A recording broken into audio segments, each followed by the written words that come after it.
सर्वप्रथम आप सभी को शुभ संध्या। कक्षा की शुरुआत करने की मैं घोषणा करता हूं। तकनीकी कारणों से हमने क्लास को आज थोड़ा विलंब से आरंभ किया है, क्योंकि यहाँ की जो वेदर कंडीशन है वो काफ़ी ख़राब है, जिसके कारण पावर कट हो गया था। हमें स्टूडियो फिर से चालू करना पड़ा है। आज हम इतिहास के खंड में आगे बढ़ेंगे, और जैसे कि पिछले क्लास से ही प्रस्तावित था कि हम मॉडर्न इंडिया के उस खंड को देखेंगे जिसे हम राष्ट्रवाद के नाम से जानते हैं, जिसे हम भारतीय राष्ट्रीय आंदोलन के नाम से जानते हैं और कांग्रेस की स्थापना के नाम से जानते हैं। क्योंकि यह आपके इतिहास के पाठ्यक्रम का अंतिम खंड है, जो 1947 तक इतिहास को कवर करता है, और इसमें हम भारतीय राष्ट्रीय आंदोलन के परिणति, परिणाम और उत्कर्ष को देखते हैं। तो आज का जो टॉपिक रहेगा उसका नाम लिख सकते हैं, लिख दीजिए, भारतीय राष्ट्रीय आंदोलन, भारतीय राष्ट्रीय आंदोलन एवं कांग्रेस की स्थापना। कांग्रेस की स्थापना। हमारी आज की चर्चा इसी बिंदु से आरंभ होगी।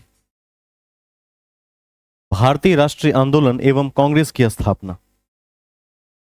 ठीक है। इसी कड़ी में मैं आप सभी को सूचित भी कर दूं कि एक वैकेंसी जो बिहार बीपीएससी ने आपके लिए निकाली है, मैं समझता हूं कि काफ़ी अच्छा अवसर लेकर बीपीएससी फिर से उपस्थित हुई है। एएसओ का पद है, सहायक प्रशाखा पदाधिकारी का पद है, जिसकी परमानेंट पोस्टिंग बीपीएससी के अंदर ही होगी। लेवल से 7 का पद है, 4600 ग्रेड पे का पोस्ट है। आप सभी को जरूर अप्लाई करना चाहिए, क्योंकि यह पोस्ट वीडियो के समतुल्य है। ठीक है। वीडियो का भी ग्रेड पे लेवल 7 का ही होता है, 4600 ग्रेड ही होता है, और एएसओ का भी 4600 ही होता है। और प्रॉपर बीपीएससी में पोस्टिंग मिलेगी तो एक राज्य के सबसे बड़े संवैधानिक निकाय में आप कार्य कर सकते हैं। टोटल आज जहां तक मुझे याद है कि 41 सीट्स मैंने देखे। और सबसे बड़ी बात यह है कि परीक्षा की जो प्रकृति है उसमें 50 शायद गणित रीजनिंग थे, 50 जीएस के प्रश्न हैं, ठीक है, रीजनिंग के प्रश्न हैं। तो वन डे एग्जाम की तरह इसका नेचर देखने को मिलता है। इस पर मैं आपके सामने कल इसकी व्याख्या लेकर आऊँगा। तो आपको चाहिए कि आप इसका फॉर्म 29 मई से लेकर और 23 जून तक शायद है उसको अप्लाई कर लीजिए, और पूरी तैयारी में लगे रहिए। यदि आपकी तैयारी अच्छी होगी, प्रैक्टिस अच्छा होगा, तो आप निश्चित तौर पर इसमें सफलता हासिल कर सकते हैं।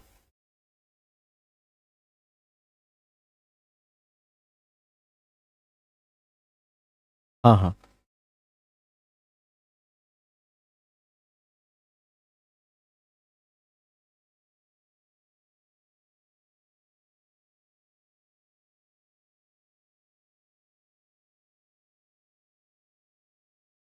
कितना सही हुआ उसमें?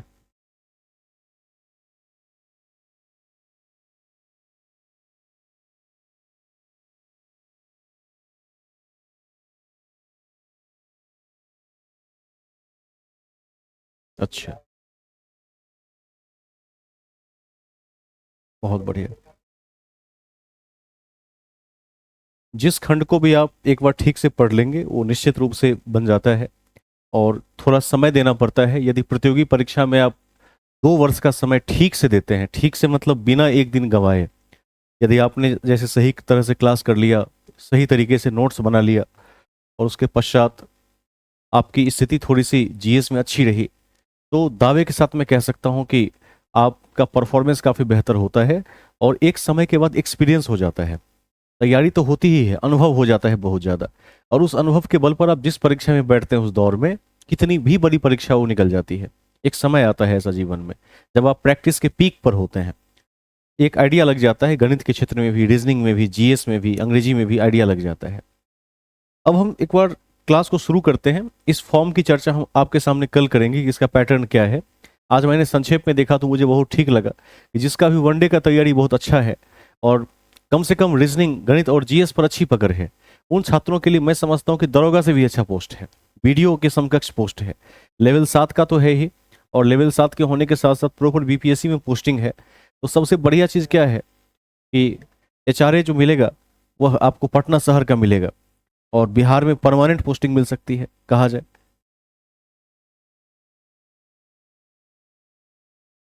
अभी तक जो मैंने देखा उसमें मुझे ऑब्जेक्टिव ही दिखा है। मैंने भी थोड़ी जल्दबाजी में देखा है, मैं चाहूँगा कि कल इसकी व्याख्या कीजिए, लेकिन जहाँ तक दिख रहा है मुझे, तो मैं समझ पा रहा हूँ कि इसका जो पैटर्न है वो पूरा का पूरा ऑब्जेक्टिव है। 41 पद हैं और ठीक से तैयारी करेंगे तो हो जाएगी नौकरी इसमें, और बहुत अच्छी नौकरी है। यदि कोई ऐसी नौकरी मिल जाए जिसमें आप एक तो आयोग के माध्यम से चयनित भी हो और साथ साथ आपको मुख्यालय मिल जाए कहीं पर, तो बहुत ठीक रहता है। फिर आपका जीवन दूसरों से बेहतर चलता है। मान लीजिए कि इसमें तो पटना ही पोस्टिंग होगी क्योंकि बीपीएससी का एएसओ है। अब वो व्यक्ति क्या कर सकता है, अपना रेजिडेंशियल पटना बना सकता है, अपने गांव आसानी से जा सकता है। ठीक है, यदि सुविधाओं का यूज़ किया जाए तो जीवन को बहुत ही बैलेंस बनाया जा सकता है इसमें। जबकि जो ट्रांसफेरेबल पोस्ट होते हैं उसमें सदैव से अस्थायित्व की समस्या बनी रहती है। इस बात को ध्यान में रखिएगा। संयोग से मैं भी जिस नौकरी में हूँ अभी, उसमें क्या है, ट्रांसफर का कोई बहुत बड़ा झंझट नहीं है, तो आप जीवन में बहुत तेजी से राइज कर सकते हैं, स्टेबल हो सकते हैं। लेकिन यदि बार बार तबादला हो जाएगा तो फिर क्या होगा, आप एक समाज से भी जुड़े भी नहीं थे कि आपका तबादला हो गया, फिर दूसरे समाज से आपको जुड़ना पड़ेगा। उस सभी दृष्टिकोण से एएसओ की यह नौकरी काफी ठीक लगती है। हम आगे चलते हैं। हम पहले चर्चा करेंगे आज का क्लास क्या होगा, थ्योरी क्लास थोड़ा ज़्यादा होगा क्योंकि इसमें समझने के लायक बहुत सारे तथ्य हैं। और हिस्ट्री में यदि मॉडर्न के पार्ट को आप ठीक से समझ गए तो मैं समझता हूं कि आपकी स्थिति कमोबेश अच्छी बनी रहती है। खराब होने से कंटिन्यू पावर कट हो रहा है, नहीं? चलिए, बच गए। अच्छा, आज काफ़ी डिस्टर्बेंस का सामना करना पड़ रहा है। हम आगे चलेंगे। सबसे पहले राष्ट्रवाद शब्द को समझ लेते हैं। राष्ट्रवाद क्या हो सकता है? तो राष्ट्रवाद का सीधा मतलब होता है अपने राष्ट्र के हित को सर्वोपरि मानना। सबसे पहले मेरा राष्ट्र है, देश है, और संविधान की भाषा में देश को राष्ट्र ही कहा जाता है, इसको ध्यान रखिएगा। और राष्ट्र से भी पहले भारत एक राज्य है, इसको भी ध्यान रखिएगा। भारत क्या है? एक राज्य है, देश नहीं है, राज्य है। क्योंकि राज्य की परिभाषा है कि जिसके पास 4 चीजें हो, सरकार हो, जमीन हो, जनसंख्या हो और संप्रभुता हो, उसे राज्य कहते हैं। तो भारत के पास चारों है, सरकार भी है, जमीन भी है, सॉवरेनिटी यानी संप्रभुता भी है, ठीक है, जनसंख्या भी है। तो भारत एक राज्य है। अब क्वेश्चन उठता है कि फिर बिहार क्या है, उत्तर प्रदेश क्या है? तो ये कहने वाले राज्य हैं, इसके पास संप्रभुता नहीं है, यह स्वतंत्र नहीं है, अपने हिसाब से नीतियां नहीं बना सकता है, केंद्र के अधीन है। तो यह कहने वाले स्टेट्स हैं। लेकिन जो असली परिभाषा के रूप में स्टेट की जो डिफिनेशन है उसमें भारत एक राज्य है। तो अपने राष्ट्र को लेकर और भौगोलिक और सांस्कृतिक सीमाओं के आधार पर और संवैधानिक सीमाओं के आधार पर राष्ट्र और देश में भी अंतर होता है, इसको भी ध्यान रखिएगा। तो अपने राष्ट्र को लेकर जो एक प्रेम की भावना है, अपने राष्ट्र को लेकर जो एक समझिए कि विश्वास है कि राष्ट्र सबसे ऊपर है, इसी भावना को राष्ट्रवाद कहते हैं। और जब अंग्रेज भारत में आए, तो जब अंग्रेजों ने समाज के सभी वर्गों का दमन किया, तो कालांतर में हर एक वर्ग अंग्रेज का शत्रु होता हुआ चला गया। जो फॉरवर्ड क्लास सबसे पहले अंग्रेजों के सपोर्ट में जमींदार के रूप में आया था, 100 साल के बाद वो भी ये चीज जान गया था, ये अंग्रेज हमसे भी घुल मिल नहीं सके, अर्थात इनसे घुलना मिलना लगभग असंभव सा है।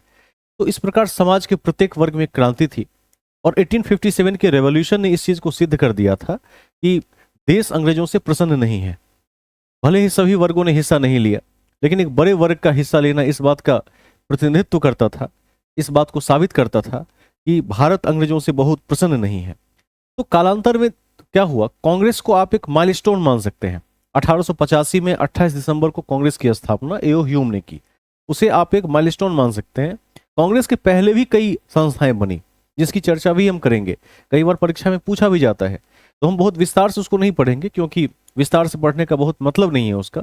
विस्तार से उसी टॉपिक को पढ़ाएंगे जिस टॉपिक के बारे में सबसे अधिक क्वेश्चन पूछा जाता है और जो राष्ट्रीय महत्व के टॉपिक हैं। लेकिन कांग्रेस के पूर्व कई संस्थाएं बनी। उसके बाद लास्ट में क्या हुआ, जब कोई भी संस्था उस तरह से कामयाब नहीं हो सकी, तो फिर एक रिटायर्ड सिविल सेवक थे एओ ह्यूम, ठीक है, हर्मिट ऑफ सिमला भी कहते हैं उन्हें, ठीक है। तो उनके सचिव के रूप में उन्होंने कांग्रेस की स्थापना की, जिसके प्रथम अध्यक्ष बेमोस चंद्र बैनर्जी थे। और ध्यान रखिएगा कि अंग्रेज चाहते तो कांग्रेस को दबा सकते थे, लेकिन देखा कि इसका जो सेक्रेटरी है वही एक क्या है, ब्रिटिश है, तो अंग्रेजों के कोपभाजन से वो बच गया, दबाने से वो बच गया। और उसके बाद कांग्रेस के बारे में 2 तरह की अवधारणा है। समाज का एक वर्ग मानता था कि सेफ्टी वॉल्व की तरह काम कर रहा है, मतलब जो ब्रिटिश सरकार के प्रति जनता में असंतोष है यह सरकार का पक्ष ले रहा है और सरकार की बातों को घुमा फिरा के मैनिपुलेट करके दिखा रहा है, ताकि क्या हो, जनता दुखी ना हो, नाराज ना हो। वाकई में यह सरकार के रक्षक का काम कर रहा है, जबकि एक वर्ग ऐसा मानता था कि नहीं, यह देश की आज़ादी के लिए काम कर रहा है। तो कांग्रेस में इस तरह के विभेद शुरू से ही रहे और बाद में इसका बंटवारा भी हुआ, इसको भी ध्यान में रखिएगा। तो एक बड़ा इतिहास है। हम सबसे पहले परिचय को देखेंगे, परिचय के पश्चात कांग्रेस के पूर्ववर्ती संस्थाओं को देखेंगे, उसके बाद हम कांग्रेस को देखेंगे। ठीक है, तो सबसे पहला पॉइंट लिख दीजिए। फर्स्ट पॉइंट लिखिए, राष्ट्रवाद एक दीर्घकालिक राष्ट्रवाद एक दीर्घकालिक विकासशील प्रक्रिया है।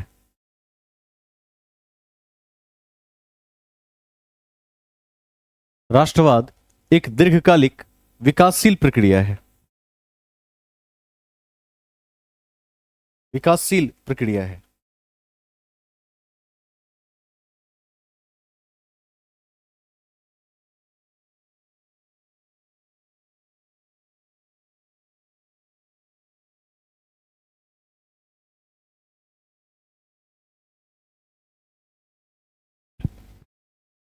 विकासशील प्रक्रिया है। नेक्स्ट पॉइंट,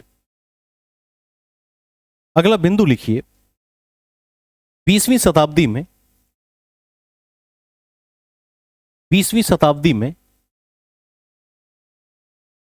देश में सुधार हेतु विभिन्न वर्गों ने अपनी आवाजें उठाई। देश में सुधार हेतु विभिन्न वर्गों ने अपनी आवाज उठाई। आवाज उठाई, जिसके परिणति के रूप में जिसके परिणति के रूप में 28 दिसंबर 1885 को 28 दिसंबर 1885 को जिसके परिणति के रूप में 28 दिसंबर 1885 को कांग्रेस की स्थापना के साथ कांग्रेस की स्थापना के साथ राष्ट्रीय आंदोलन की शुरुआत मानी जाती है। राष्ट्रीय आंदोलन की शुरुआत मानी जाती है।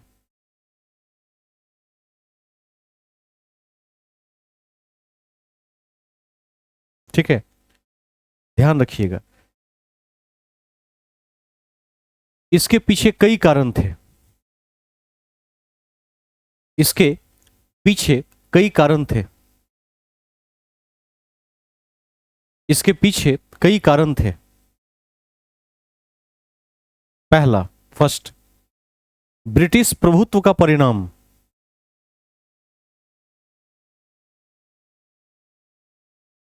ब्रिटिश प्रभुत्व का परिणाम, यानी अंग्रेजों ने जो दबाव दिया था समाज पर, उस समाज पर दबाव के कारण लोग उठ खड़े हुए विरोध में।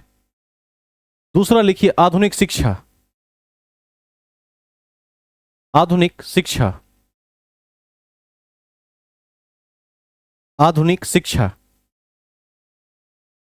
तीसरा, प्रशासनिक और आर्थिक एकीकरण। प्रशासनिक और आर्थिक एकीकरण। प्रशासनिक और आर्थिक एकीकरण।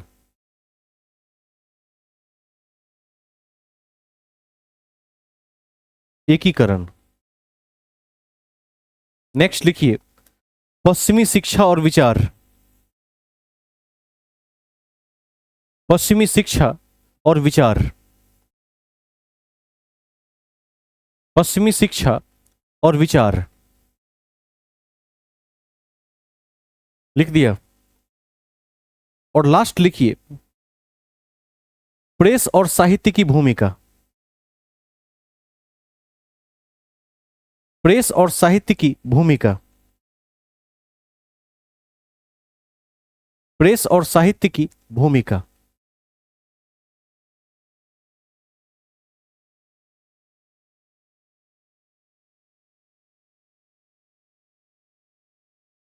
प्रेस और साहित्य की भूमिका। इसके कई सब पॉइंट्स भी हैं, इसको भी लिख दीजिए। इसी में नीचे ABCD करके या 1 2 करके लिख देंगे। 4 5 बातें इसमें लिख दीजिए जो बहुत महत्वपूर्ण है।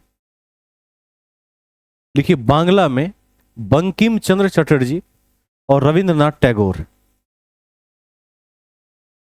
बांग्ला में बंकिम चंद्र चटर्जी और रविंद्रनाथ टैगोर।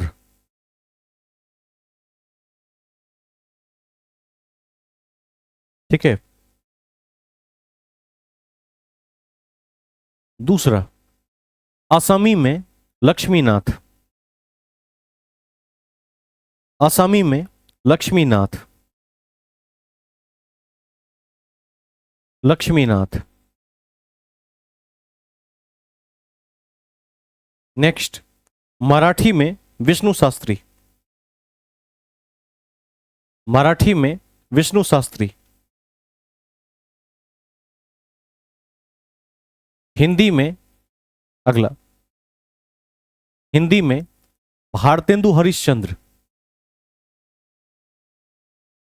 हिंदी में भारतेंदु हरिश्चंद्र। हरिश्चंद्र। और उर्दू में अल्ताफ हुसैन अली।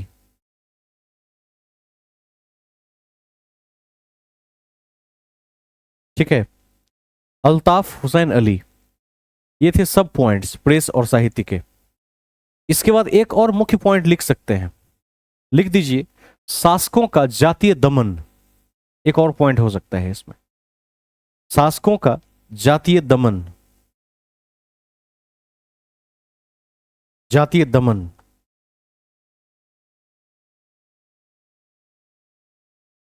ठीक है। अब इस कड़ी में जो चर्चा के योग्य बिंदु हैं वो और भी हैं। मैंने पिछले क्लास में चर्चा की थी कि जो न्यायालय भारत में बने थे वो सबसे पहले रेगुलेटिंग एक्ट 1773 के आलोक में बने थे, जिसमें सबसे पहले कलकत्ता में एक न्यायालय की स्थापना हुई थी और लॉर्ड एलिजा इम्पे उसके पहले न्यायाधीश थे, मुख्य न्यायाधीश थे। जब कोर्ट सिस्टम बना तो बहुत बाद में जाकर 1883 में इल्बर्ट बिल आया, इसको नहीं भूलिएगा। और उस बिल में यह कहा गया था कि जो नगरीय क्षेत्र या शहरी क्षेत्र के न्यायालय हैं उसमें, क्योंकि जज तो दोनों बन सकते थे, अब 1853 के बाद जब सिविल सेवा को सबके लिए ओपन कर दिया गया तो न्यायिक प्रक्रिया में भी भर्ती लेने में भारतीय सक्षम हो गए, तो जज तो भारतीय भी बन सकते थे। लेकिन शर्त क्या था?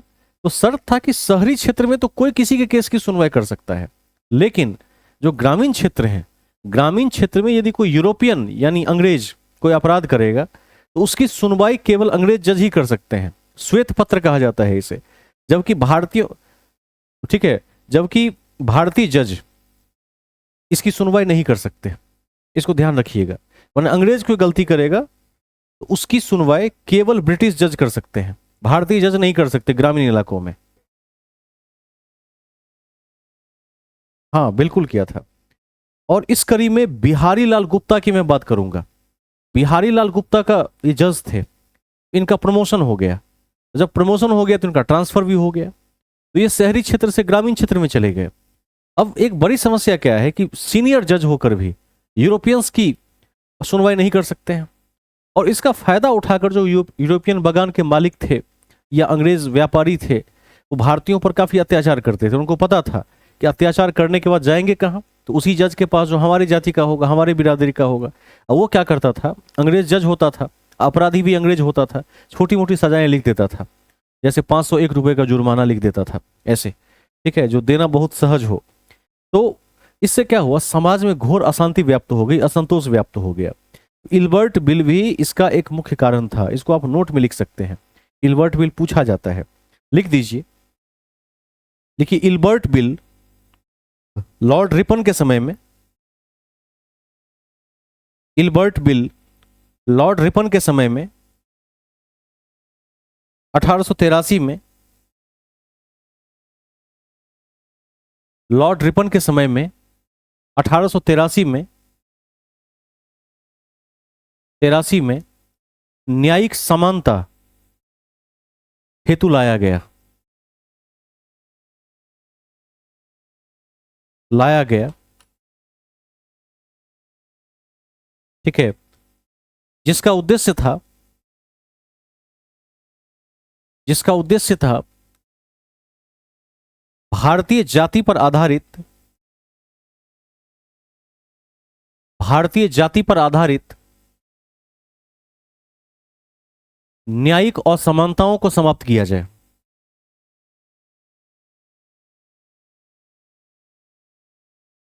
ठीक है, लेकिन लेकिन श्वेत विद्रोह हो जाने के कारण इसे वापस ले लिया गया। श्वेत विद्रोह हो जाने के कारण इसे वापस ले लिया गया, इसे वापस ले लिया गया। इसको ध्यान में रखेंगे।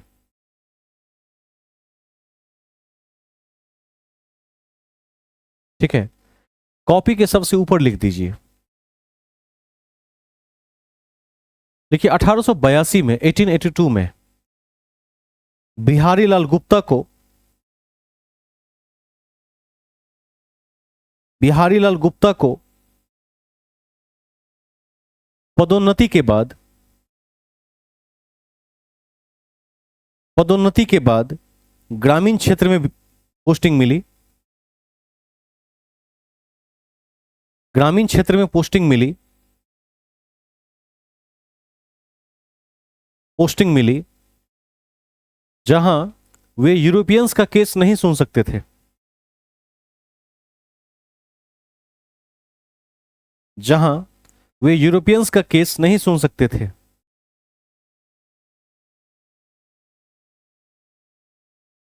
ठीक है, इसको ध्यान में रखिएगा। बहुत सारे भेदभाव थे और आज भी कुछ मिटा नहीं है। अभी आप यदि बिहार की राजनीति का अध्ययन करेंगे, मैं कहता भी हूं कि बिहार एक ऐसी धरती रही है जो एक तरह से बीज का कार्य करता है देश के लिए। वहां से राजनीति देश के लिए पनपती है, वो ऐसी धरती है। और अभी एक नए और उभरे हुए नेता है प्रशांत किशोर, जिन्होंने एक नई पार्टी बनाई है जन सुराज। आपने देखा होगा बिहार में, देखा है कि नहीं? और एक घटना को भी देखा होगा, एक गांव में चुनाव प्रचार अभियान में जाने के क्रम में उन्हें रोक दिया गया। तो उन्होंने क्या कहा? कहा कि अभी ब्रिटिश राज नहीं चल रहा है। ठीक है,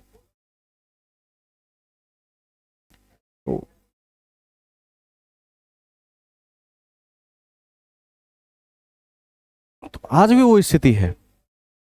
और ये स्थिति सीखा किससे है? तो भारतीय राजनीति ने ये सब चीजें ब्रिटेन से सीखी है, अंग्रेजों से सीखा है। अंग्रेजों के पहले हमें ये सब कला नहीं आती थी, हमने कॉपी एंड पेस्ट कर लिया है। तो आज भी उस चीज की हनक देखने को मिलती है। और ध्यान रखने योग्य बात यह है कि आज भी हम देखते हैं कि जो सिविल सेवा की परीक्षा होती है, उसमें जब कोई कंपीट करके सिविल सर्वेंट बनता है, कुछ दिन पहले वो टेक्सटाइल में बड़ा अधिकारी था, कपड़ा विभाग में था, कुछ दिन के बाद कृषि विभाग में आ गया। तो क्या निर्णय ले पाएगा? उसको कुछ नहीं आता रहता है। मैं आपको दावे के साथ कह सकता हूं कि जितने ब्यूरोक्रेट बैठते हैं उच्च पदों पर, इन्हें थोड़े ना कुछ आता है। ये तो साफ जीरो होते हैं। इन्हें क्या पता है? इनके जूनियर्स जो एक्सपर्ट होते हैं वो सलाह देते हैं तो उस पर सिग्नेचर कर देते हैं। और इस पर भारत सरकार ने यूपीएससी के साथ बैठकर काफी मंथन भी किया और लेटरल एंट्री सिस्टम की बात भी की। लेटरल एंट्री मतलब कि जो किसी फील्ड का स्टार है उसको सीधे ब्यूरोक्रेट बना दिया जाए। और जब जब भारत सरकार ने लेटरल एंट्री लाया है इस देश में, तो जिन लोगों को लाया उन्होंने ऐतिहासिक परिवर्तन करके दिखाया। मैं आपको कह सकता हूं कि जैसे जब देश में भुखमरी की स्थिति थी तो एम एस स्वामीनाथन जो बहुत बड़े कृषि वैज्ञानिक थे, सीधे सरकार ने उनको अडॉप्ट किया। तो देखिए उन्होंने क्या कर दिया, देश को एकदम आत्मनिर्भर बना दिया। डॉक्टर वर्गीस कुरियन को अवसर दिया तो उन्होंने क्या किया, दुग्ध उत्पादन के क्षेत्र में क्रांति ला दी इस देश में। तो इससे एक बात तो तय होता है कि ये 10-15 लोगों को सरकार ने हायर किया तो देश में इतनी बड़ी क्रांति हो गई। यदि लेटरल एंट्री सिस्टम से इन पदों को भरा जाता स्पेशलाइजेशन के, मान लीजिए एक आईएएस ऑफिसर है, प्रमोट हो जाता है। अब प्रमोट हो जाने के बाद रेलवे में देखिएगा बहुत उच्च पद पर चला जाता है, जबकि उसने कभी भी उस विभाग को नहीं देखा। क्या फैसले ले सकता है? वो बस कुर्सी पर एक मूर्ति की तरह बैठा हुआ रहता है, उसे कुछ नहीं आता होता है। जूनियर्स जो एक्सपर्ट होते हैं वो जो सलाह देते हैं उस पर साइन कर लेता है, 2-4 महीने में तबादला हो जाता है तो निकल जाता है। तो आजकल सरकार इस पर भी ध्यान दे रही है। लेकिन ये व्यवस्था किसकी बनाई है? ब्रिटिश की बनाई है। अब ब्रिटिश के टाइम में क्यों नहीं लागू हुई लेटरल एंट्री? तो उनको विकास करना ही नहीं था, उनको एक ही काम करना था। अब वो काम क्या करना था? तो वो काम करना था कि शासन करना था, लूट के ले जाना था। तो हम उस गिरफ्त से आज भी मुक्त नहीं हो पाए, इसको ध्यान रखने की चीज रखना है। अब हम देखते हैं कि देश को आजादी जो मिली, वो आजादी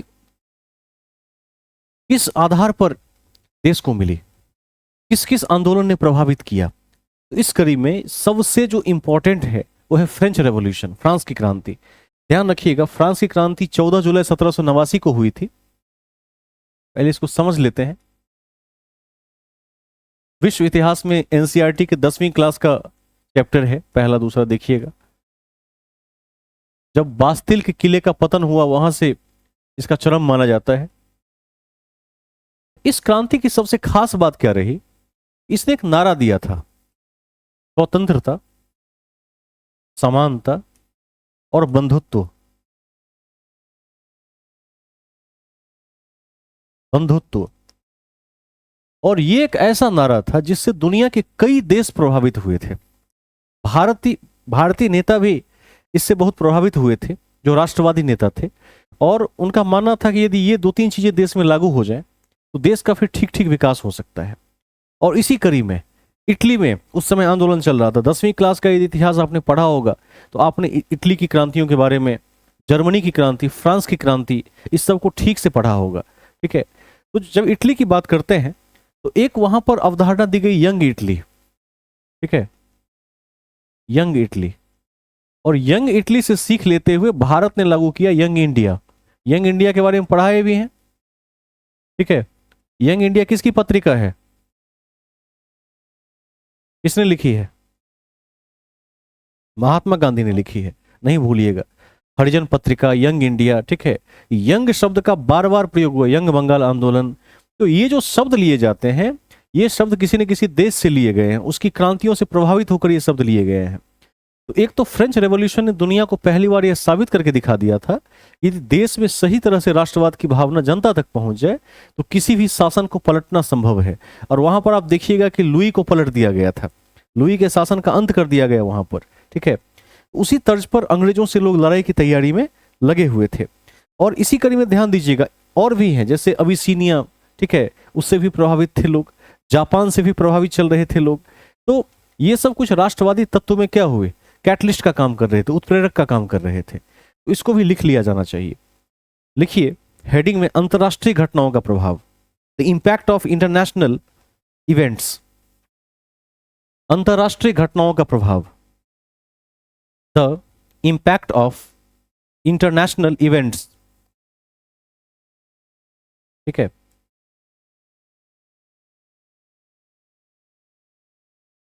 पहला लिखिए फ्रांस की क्रांति, और ये पूरा नोट कर लीजिए, नारा भी लिख लीजिएगा, इसका स्लोगन क्या था। हेडिंग है अंतरराष्ट्रीय घटनाओं का प्रभाव।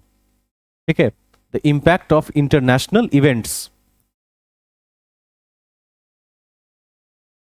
इसको नोट कर लीजिए, फ्रांसीसी क्रांति के विषय में नारा आपसे पूछा जा सकता है।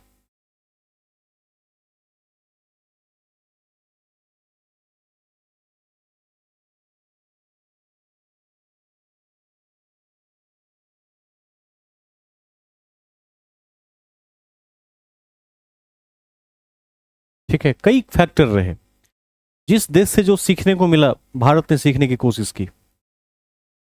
दूसरा लिख लीजिएगा, यंग इटली से यंग इंडिया शब्द लिया गया।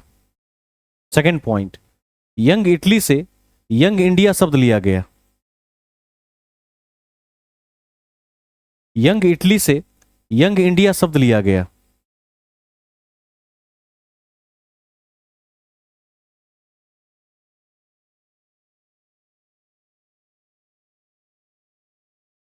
ठीक है, तो ये सब थे दीर्घकालिक कारण। अब राष्ट्रवाद जो अचानक 1880 के 90 के बीच में उभरा, उसका तात्कालिक कारण क्या था? तो लिखिए राष्ट्रवाद का तात्कालिक कारण, हेडिंग में तीन चार कारण रहे। राष्ट्रवाद का तात्कालिक कारण, तात्कालिक कारण इसमें लिख दीजिए, इल्बर्ट बिल विवाद। पहला, इलवर्ट बिल विवाद, ठीक है। दूसरा, सिविल सर्विसेज की आयु को कम करना 1876 में, सिविल सर्विसेज की आयु को कम करना 1876, 1876।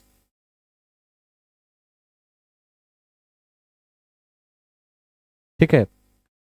तीसरा, देखिए दक्षिण भारत में भयंकर अकाल के बीच, दक्षिण भारत में भयंकर अकाल के बीच दिल्ली दरबार का आयोजन करना 1877।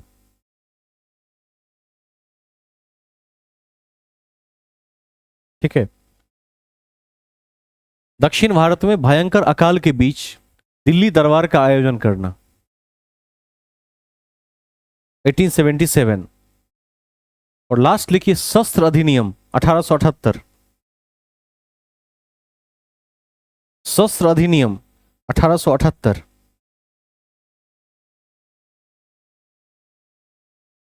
ठीक है, इसको ध्यान में रखिएगा।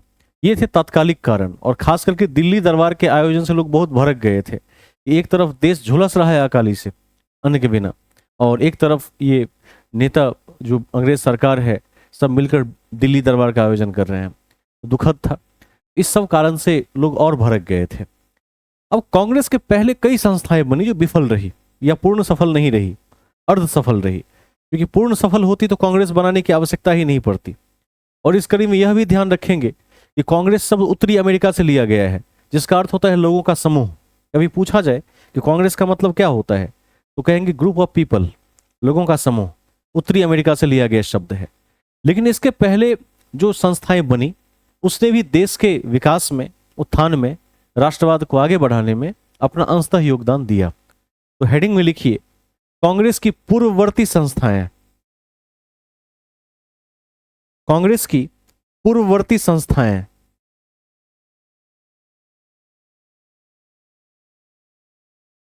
ठीक है, 4 कॉलम बना लीजिए। पहले 2 कॉलम बड़े बड़े होंगे और लास्ट के 2 कॉलम छोटे होंगे। 4 कॉलम बना लीजिए। कांग्रेस की पूर्ववर्ती संस्थाएं, पहले कॉलम में लिखिए संस्था, दूसरे में संस्थापक, पहले में संस्था, दूसरे में संस्थापक, तीसरे में स्थापना का वर्ष, स्थापना का वर्ष, और चौथे में स्थान। ठीक है, 4 कॉलम हो गए। पहले 2 कॉलम बड़े होंगे, अंत के 2 कॉलम छोटे होंगे। पहला लिखिए संस्था में बंग भाषा प्रकाशक सभा, बंग भाषा प्रकाशक सभा, प्रकाशक सभा। व्यक्ति में लिखिए राम मोहन रॉय के अनुयायियों के द्वारा स्थापित, राम मोहन रॉय के अनुयायियों के द्वारा स्थापित, स्थापित 1836 कलकत्ता स्थान में। ठीक है। दूसरा, लैंड होल्डर्स सोसाइटी, ब्रैकेट में जमींदारी एसोसिएशन, लैंड होल्डर्स सोसाइटी, जमींदारी एसोसिएशन, जमींदारी एसोसिएशन। व्यक्ति में लिखिए संस्थापक में द्वारकानाथ टैगोर एवं अन्य, द्वारकानाथ टैगोर एवं अन्य 1838 Calcutta, Calcutta. Next, British Indian association, British Indian association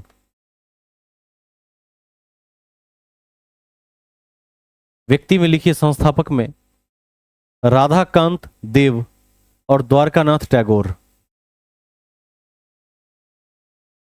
Radhakant देव और द्वारकानाथ टैगोर, 1851 कलकत्ता। 1851 कलकत्ता। और द्वारकानाथ टैगोर, 1851 कलकत्ता। क्योंकि देश की राजधानी ही कलकत्ता थी तो सब कुछ उसी के रेंज में पहले बना, और कुछ चीजें बंबई में भी बनी कि बंबई भी क्या था, एक दूसरा मुख्यालय था। ठीक है, कलकत्ता, बंबई, मद्रास। अगला लिखिए, नेक्स्ट लिखिए बॉम्बे एसोसिएशन। बॉम्बे एसोसिएशन, दादा भाई नौरोजी। दादा भाई नौरोजी, 1852 बंबई। 1852 बंबई। नेक्स्ट अगला लिखिए London Indian society. London Indian society. London Indian society, दादा भाई नौरोजी। दादा भाई नौरोजी, 1865 लंदन। 1865 लंदन। ठीक है, नेक्स्ट लिखिए east India association. East India association, दादा भाई नौरोजी। दादा भाई नौरोजी, 1866 लंदन। 1866 लंदन। ठीक है, लास्ट में टिक करवा देंगे जो जो काफी ज्यादा पूछा गया है। अगला लिखिए पूना सार्वजनिक सभा। पूना सार्वजनिक सभा। पूना सार्वजनिक सभा, संस्थापक में लिखिए एम जी रानाडे, महादेव गोविंद रानाडे और गणेश वासुदेव जोशी। एम जी रानाडे और गणेश वासुदेव जोशी। गणेश वासुदेव जोशी। ठीक है, आगे लिखिए 1870 1870 Bombay. Bombay. Next Indian league. Indian league, Shishir Kumar Ghosh. Indian league, Shishir Kumar Ghosh, 1875 Calcutta. Shishir Kumar Ghosh, तालवेश्वर 2 बार, हर्षी हर्षिकर और शिशिर कुमार घोष, 1875 कलकत्ता। नेक्स्ट अगला लिखिए Calcutta students association. Calcutta students association,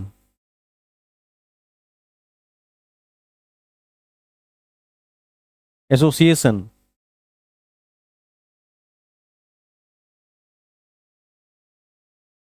Surendranath Banerjee एवं आनंद मोहन घोष। ठीक है,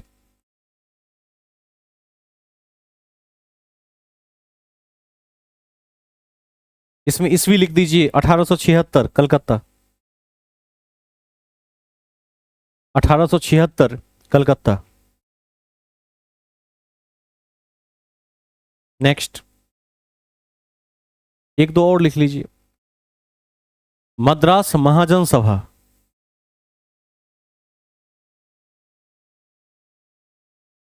मद्रास महाजन सभा, 3 लोग थे इसमें।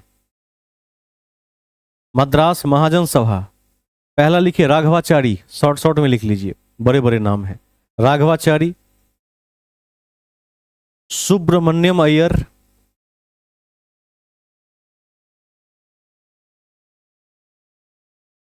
सुब्रमण्यम अय्यर और पी आनंद।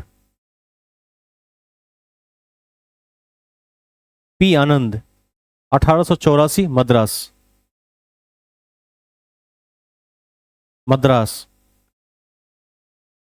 लास्ट लिखिए इसमें। Bambai presidency association, Bambai presidency association, association, Firoz Shah Mehta, Firoz Shah Mehta, comma Badruddin Tyabji, Badruddin Tyabji, comma K T Telang, K T Tailang और काशीनाथ त्र्यंबक, काशीनाथ त्र्यंबक। बंबई 1885, बंबई 1885।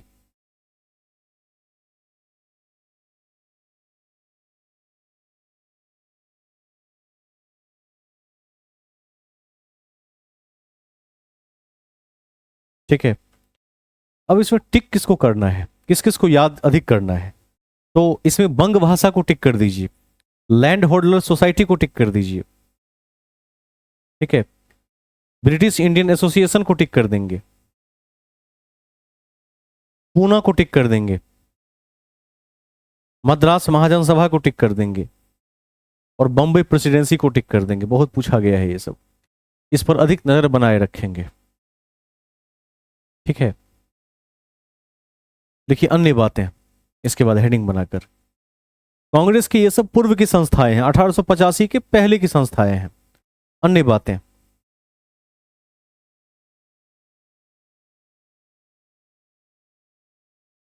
लिखिए राजा राम मोहन रॉय को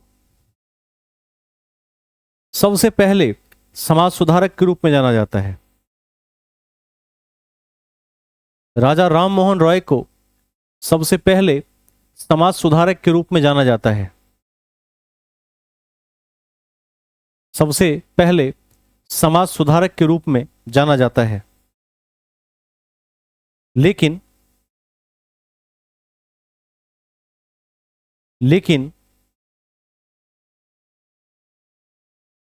इस कड़ी में सुरेंद्रनाथ बैनर्जी का नाम भी उल्लेखनीय है। सुरेंद्रनाथ बैनर्जी का नाम भी उल्लेखनीय है, उल्लेखनीय है, जिन्होंने आईसीएस की नौकरी छोड़ने के बाद, जिन्होंने आईसीएस की नौकरी छोड़ने के बाद 1876 में 1876 में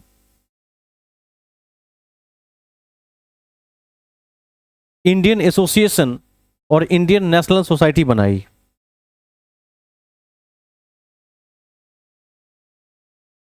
1876 में इंडियन एसोसिएशन और इंडियन नेशनल सोसाइटी बनाई।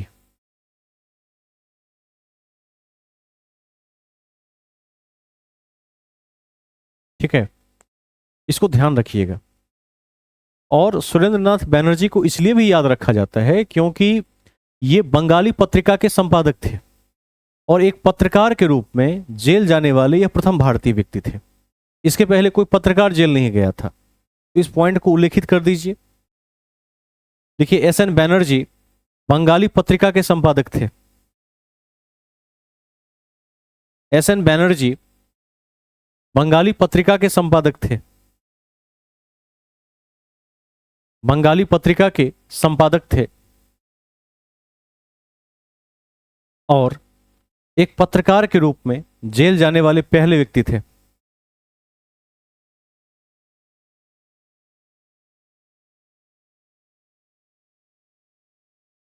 ठीक है।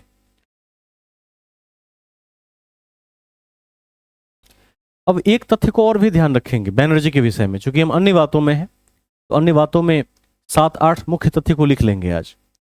जब 1905 में लॉर्ड कर्जन ने बंगाल का विभाजन करवा दिया, इसमें विभाजन को रोकने में नेतृत्व करने वाले भारतीय की तरफ से नेता सुरेंद्र नाथ बैनर्जी थे, और ये 2 बार कांग्रेस के अध्यक्ष भी रह चुके हैं।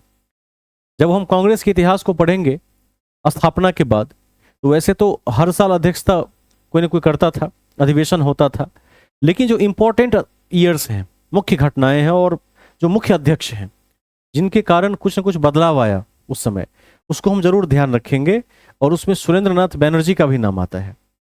इस पॉइंट को ऐसे लिख दीजिए, 1905 में बंगाल विभाजन के विरोध में 1905 में बंगाल विभाजन के विरोध में बंगाल विभाजन के विरोध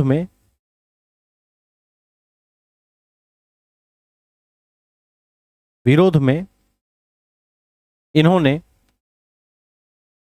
नेतृत्व संभाला एवं 2 बार कांग्रेस की अध्यक्षता की एवं 2 बार कांग्रेस की अध्यक्षता की एवं 2 बार कांग्रेस की अध्यक्षता की। ठीक है, 2 बार कांग्रेस की अध्यक्षता की। नीचे लिख दीजिए 1895 पूना में और 1902 अहमदाबाद में। 1895 पूना में और 1902 अहमदाबाद में। ठीक है, ध्यान रखिएगा। इस कड़ी में यह भी ध्यान रखना है कि जब गोकुलदास तेजपाल संस्कृत महाविद्यालय में कांग्रेस की स्थापना की बैठक हो रही थी, जब कांग्रेस की स्थापना हो रही थी, उसमें सुरेंद्र नाथ बैनर्जी उपस्थित नहीं थे। पूछा जाता है, क्वेश्चन दे देगा कि कांग्रेस की स्थापना के समय इनमें से कौन उपस्थित नहीं था? उत्तर होगा एस.एन. बैनर्जी। लिख दीजिए, देखिए एस.एन. बैनर्जी कांग्रेस के स्थापना के समय उपस्थित नहीं थे। एस.एन. बैनर्जी कांग्रेस की स्थापना के समय उपस्थित नहीं थे।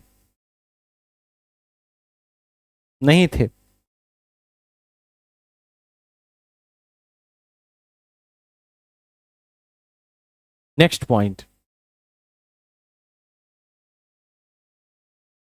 लिखिए, राजा राममोहन रॉय ने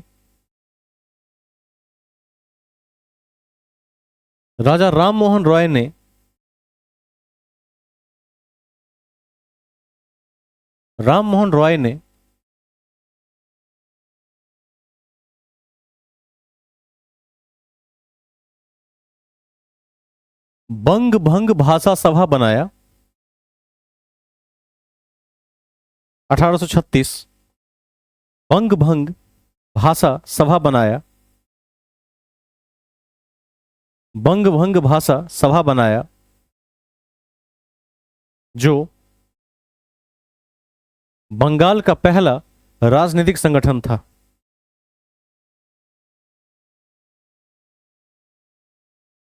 ठीक है, जो बंगाल का पहला राजनीतिक संगठन था,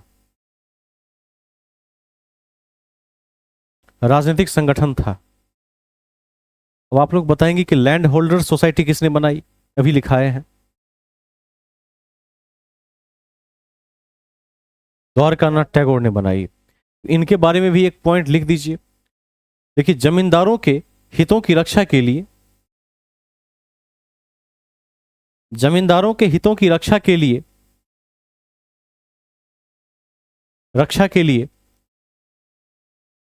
द्वारकानाथ टैगोर ने जमींदारों के हितों की रक्षा के लिए द्वारकानाथ टैगोर ने 1838 में 1838 में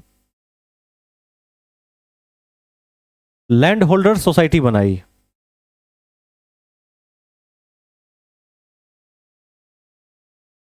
लैंड होल्डर्स सोसाइटी बनाई। ठीक है, कॉपी के सबसे टॉप पर लिख दीजिए, वो सबसे ऊपर। बंगाल, सबसे ऊपर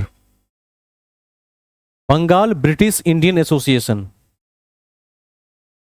1843, इतना लिख के छोड़ दीजिए सबसे टॉप पर। बंगाल ब्रिटिश इंडियन एसोसिएशन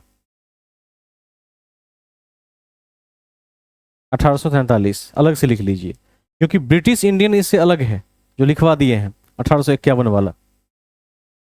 अलग अलग याद रख लीजिए, कभी पूछ दे तो इस भी पूछ सकता है इसका। Next point, east Indian association किसने बनाया? देखकर बताइए। अब दादा भाई नौरोजी ने बनाया, तो इसमें टिक करके रख दीजिए, उसमें इसमें भी टिक कर दीजिए, ये पूछेगा। ठीक है, नेक्स्ट पॉइंट लिखिए, भारतीय राष्ट्रीय आंदोलन के भीष्म पितामह। भारतीय राष्ट्रीय आंदोलन के भीष्म पितामह, भीष्म पितामह दादा भाई नौरोजी ने, दादा भाई नौरोजी ने 1866 में ईस्ट इंडियन एसोसिएशन की नींव रखी। ईस्ट इंडियन एसोसिएशन की नींव रखी।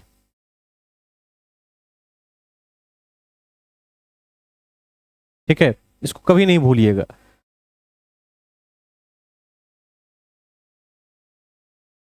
इन्हीं को इंग्लिश में कहते हैं the grand old man of India, दादा भाई नौरोजी को।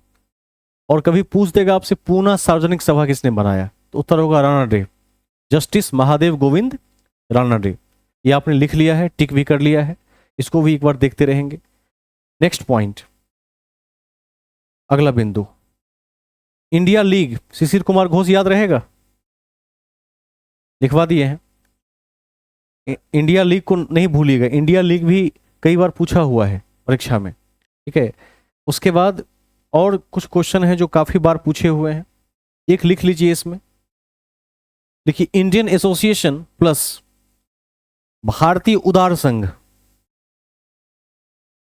इंडियन एसोसिएशन प्लस भारतीय उदार संघ,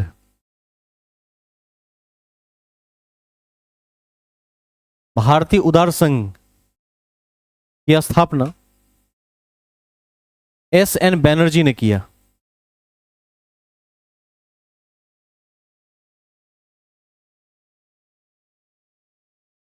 ठीक है, मद्रास महाजन सभा को कभी नहीं भूलिएगा, मद्रास महाजन सभा बहुत बार पूछा है, 3 लोगों ने मिलकर बनाया था, वो भी लिखवा दिए थे। ठीक है, राघवाचारी, सुब्रहण्यम और पी आनंद चार्लो। कब बनाया था? 1884 में बना दिया था मद्रास में, इसको हर हाल में याद रखेंगे। ठीक है, नेक्स्ट पॉइंट, अगला बिंदु लिखिए, पूना सार्वजनिक सभा पहली ऐसी सभा थी, पूना सार्वजनिक सभा पहली ऐसी सभा थी, पहली ऐसी सभा थी जिसने 1875 में, जिसने 1875 में ब्रिटिश संसद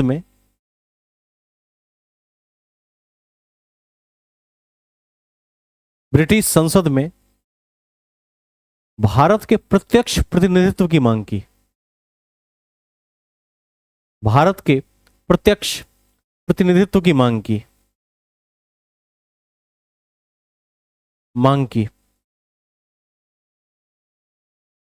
ठीक है, नोट में लिख लीजिए, इसको याद रखिएगा, पूना वाला इसीलिए क्या है, बहुत महत्वपूर्ण है। नोट में लिखिए, राधाकांत देव राधाकांत देव ब्रिटिश इंडियन एसोसिएशन के पहले अध्यक्ष थे। राधाकांत देव ब्रिटिश इंडियन एसोसिएशन के पहले अध्यक्ष थे।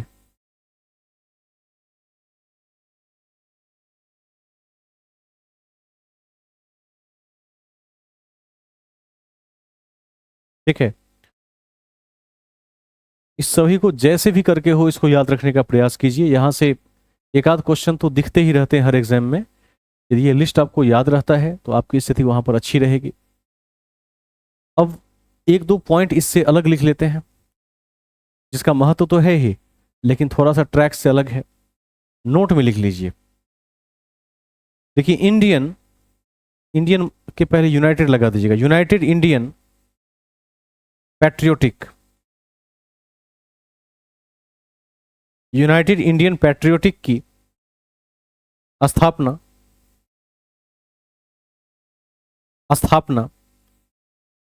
1888 में 1888 में सर सैयद अहमद खान एवं बनारस के राजा शिव प्रसाद ने किया था। बनारस के राजा शिव प्रसाद ने किया था। इस संस्था ने कांग्रेस का विरोध किया।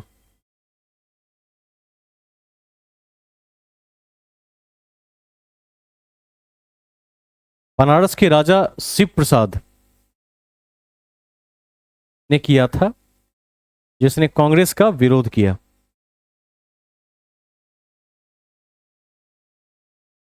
ठीक है, एक दो और बातें लिख सकते हैं। ध्यान रखिएगा कि एस एन बैनर्जी को आईसीएस के पद से हटा दिया गया था। अभी अभी लिखवाए हैं, कब हटा दिया गया था देख लीजिए एक बार, कितने ईस्वी में हटा दिया गया था। 1874।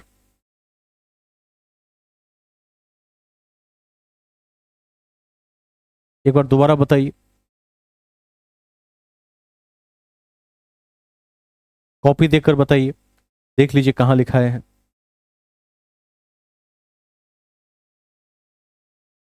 आज ही लिखा है। हाँ ठीक है, लिख दीजिए दोबारा से एक पॉइंट लिखिए इसमें। लिखिए, एस एन बैनर्जी को आईसीएस के पद से, एस एन बैनर्जी को आईसीएस के पद से हटाने के बाद उन्होंने अपनी पार्टी को 1886 में कांग्रेस में विलय कर दिया। उन्होंने अपनी पार्टी को 1886 में कांग्रेस में विलय कर दिया। कांग्रेस में विलय कर दिया।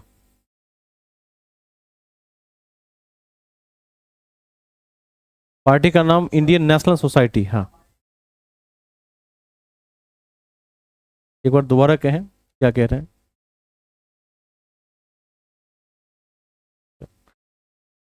1886 में कांग्रेस में विलय करवा दिया, मिल गए कांग्रेस में। इंडियन नेशनल सोसाइटी को कांग्रेस में ही ऐड कर दिया। इसको भी ध्यान रखिएगा, जब जब कोई बड़ी पार्टी विलय होती है तो उसके विषय में क्वेश्चन पूछा जाता है। ठीक है, नेक्स्ट पॉइंट देखिए, महत्वपूर्ण है कि हंटर ने हाँ इंडियन मुसलमान लिखा, एक रचना है। इंडियन मुसलमान लिखा और कहा कि यदि मुसलमान खुश हैं तो भारत में ब्रिटिश शक्ति का बचाव होगा। यदि मुसलमान खुश हैं तो भारत में ब्रिटिश शक्ति का बचाव होगा। भारत में ब्रिटिश शक्ति का बचाव होगा। ये पॉइंट पहले भी लिखा चुके हैं, एक बार कॉपी देख लेंगे अपना अपना। तो ये जो संस्थाएं थी, ये थी कांग्रेस के पूर्व की संस्थाएं, ठीक है। इसके बाद इतने प्रयासों के बाद, दुनिया भर में इतने प्रयास हुए भारत के लिए, भारत में हुआ, लंदन में हुआ, इसके बाद जाकर समेकित रूप से कांग्रेस की स्थापना की बात सामने आई। एक मजबूत पार्टी बनाएंगे जो पार्टी अंग्रेजों से छुटकारा दिला पाएगी, ठीक है। और इसी के बाद एओ ह्यूम ने इस कॉन्सेप्ट को लाया, जो एक रिटायर्ड सिविल सेवक थे। और कांग्रेस का विरोध भी अंग्रेजों ने इसीलिए नहीं किया था क्योंकि एक रिटायर्ड अंग्रेज ने इसकी स्थापना की थी, तो कोप भाजन से बच गया था। कांग्रेस के निर्माण के बाद विचारधाराओं में परिवर्तन आया, फिर से दो गुट बन गए, उसके भी 3 पार्ट हुए, उदारवादी, उग्रवादी, और बाद में गांधी का युग आ गया। तो एक बड़ा इतिहास है जिसको हम आगे भी देखेंगे, ठीक है। आज आप हेडिंग बना के छोड़ दीजिए, अगली क्लास कल लेंगे इसके रिगार्डिंग। कल पूरा कांग्रेस एक साथ देखेंगे। हेडिंग में लिख दीजिए, लिखिए स्वतंत्रता संग्राम का उदारवादी चरण, स्वतंत्रता संग्राम का उदारवादी चरण